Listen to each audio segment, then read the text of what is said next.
और PM news network में दोस्तों आपका स्वागत है। मैं हूं आपके साथ राशिद ज़हीर। एक ऐसी ऐतिहासिक मीटिंग होने वाली है जिसके बारे में आप अगर गौर से सोचेंगे तो हो सकता है भारत की राजनीतिक पूरी की पूरी पिक्चर को बदलने वाली। मैं इसके अंदर अपने थॉट्स भी रखूंगा और जो आपको बताने जा रहा हूं वो एविडेंस ऑलरेडी पब्लिक डोमेन में है। प्रधानमंत्री जी की मुलाकात मोहन भागवत से उस दिन होने जा रही है जिस दिन हिंदू वर्ष की शुरुआत है, 30 मार्च। 11 बरस में यह शायद पहली मुलाकात होगी मोदी और भागवत की जो नागपुर में और नागपुर के कार्यालय में होगी। चूंकि मोदी जी का कद इतना बढ़ गया था कि आरएसएस का नाम ही मोदी था, बीजेपी का नाम भी मोदी था, लेकिन हालिया वर्षों में जो बीजेपी की नीतियों की वजह से उसकी गत बनी और आरएसएस ने हरियाणा का, महाराष्ट्र का या कोई भी और दूसरी जगहों का कहा जाता है चुनाव को अपनी बागडोर लेकर के बीजेपी को जिताया, उससे आरएसएस का पलड़ा थोड़ा भारी हो गया। अब ये मुलाकात दरअसल एक ऐसी फाउंडेशन का स्टोन रखने की वजह से है जो माधव नेत्रालय समझ गए आप, वहां पर बनाया जा रहा है। हालांकि आरएसएस का बहुत बड़ा दफ्तर बना था, वहां मोदी जी नहीं आए थे, लेकिन यहां एक अस्पताल के स्टोन रखने में, पत्थर शिला रखने में इन दोनों की मुलाकात और वहां से शायद ये कुछ प्रोग्राम करते हुए वहीं ऋषभ मार्ग जहां पर उनका वो है वहां जाएंगे। हो सकता रात भी गुजारें। औपचारिक मुलाकात 11 बरस में हमने तो सुनी नहीं, अलबत्ता कई बार मोदी जी और भागवत ने 2 या 3 मरतबा मंच को शेयर जरूर किया। दोस्तों बात यह है कि ये नेत्रालय जो बना जा रहा है 100 बरस पूरे हो गए हैं, याद रखिएगा। किसको? आरएसएस को। इन 100 वर्षों में जो आरएसएस और बीजेपी तो अभी बनी 80 में, जो भी क्रियाकलाप या अच्छे काम किए हैं इन 100 वर्षों में, क्या अब देश को एक नई नजरिया हिंदू राष्ट्र का देने जा रहे हैं या फिर बीजेपी का अध्यक्ष चुनने की प्रक्रिया में जा रहे हैं, या फिर मोदी जी को यह पता चल गया है कि अगर अगले टर्म में प्रधानमंत्री बनना है तो आरएसएस के रहमो करम पर ही बनना होगा। यही वजह है शायद कि 11 वर्षों में मोदी जी नागपुर यानी कि उनका संघ का मुख्यालय है वहां नहीं गए, बल्कि पिछले दिनों मैंने आपको 1-2 साल पहले किसी प्लेटफॉर्म पे बताया था कि मोहन भागवत ने यह भी कहा था कि मोदी जी को अगर महाराष्ट्र का दौरा करते हैं तो उन्हें संघ में मुख्यालय में आना चाहिए।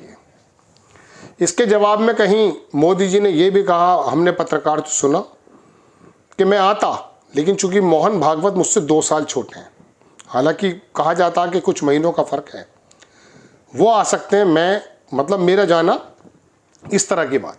फिर बीजेपी के लोगों ने यह भी कहना शुरू कर दिया था कि अब हमें चुनाव जीतने के लिए आरएसएस की जरूरत नहीं है, बीजेपी सक्षम है। अलबत्ता मोदी जी को यह महसूस हो गया है कि 2029 में यदि मुझे प्रधानमंत्री बने रहना है तो मोहन भागवत और आरएसएस का साथ सहमति अब जरूरी है। शायद ये डर मोदी जी को उस वक्त तक नहीं था जब 2024 के इलेक्शन के स्कोर को कार्ड पर सीटें 240 अंकित नहीं थी। अगर ये 240 ना के 275 हो जाती दोस्तों, तो आप यकीन मानिए कि नया आरएसएस मोदी जी के कर कमलों द्वारा, मुंह से निकले हुए शब्दों द्वारा, ख्यालों के अंदर आरएसएस मिल जाता, नया बना देते वो। चूंकि जिस तरह से उन्होंने देश के अस्पतालों के, देश के पुल्स के, ब्रिजेस के, ऐतिहासिक चीज़ों के, खेल रत्न के और दुनिया भर के इनामात के नाम बदल के ये जताने की कोशिश की है कि सब कुछ बदल डालूंगा, और संविधान के बदलने तक की बात करने लगे थे भारतीय जनता पार्टी के नेता।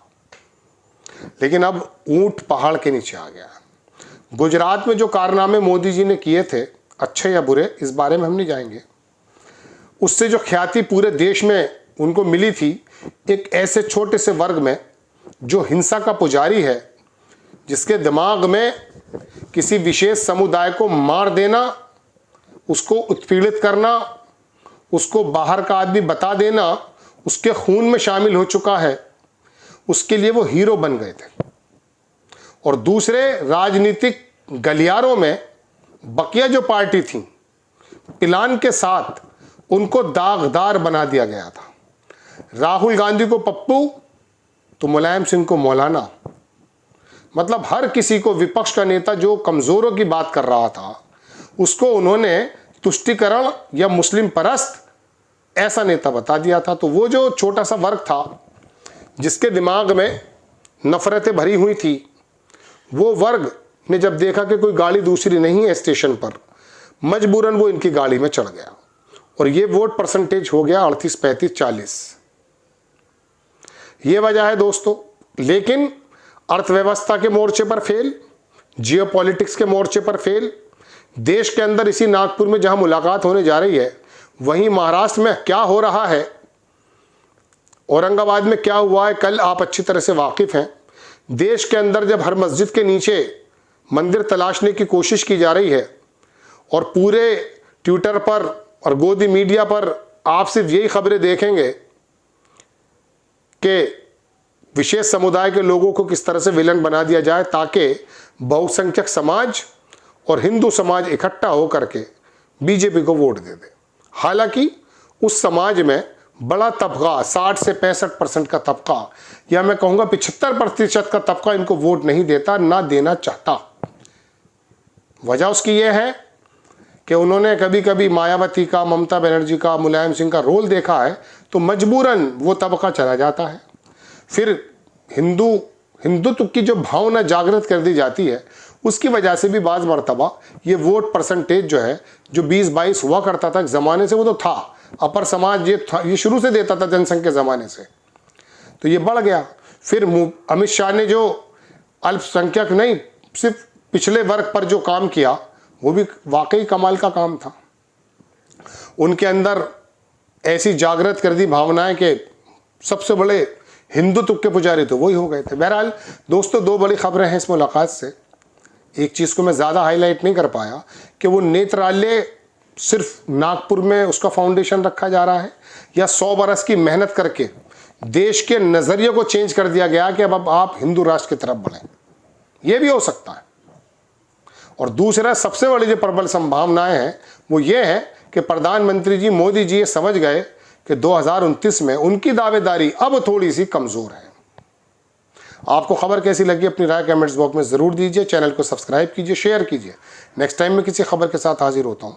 जय हिंद।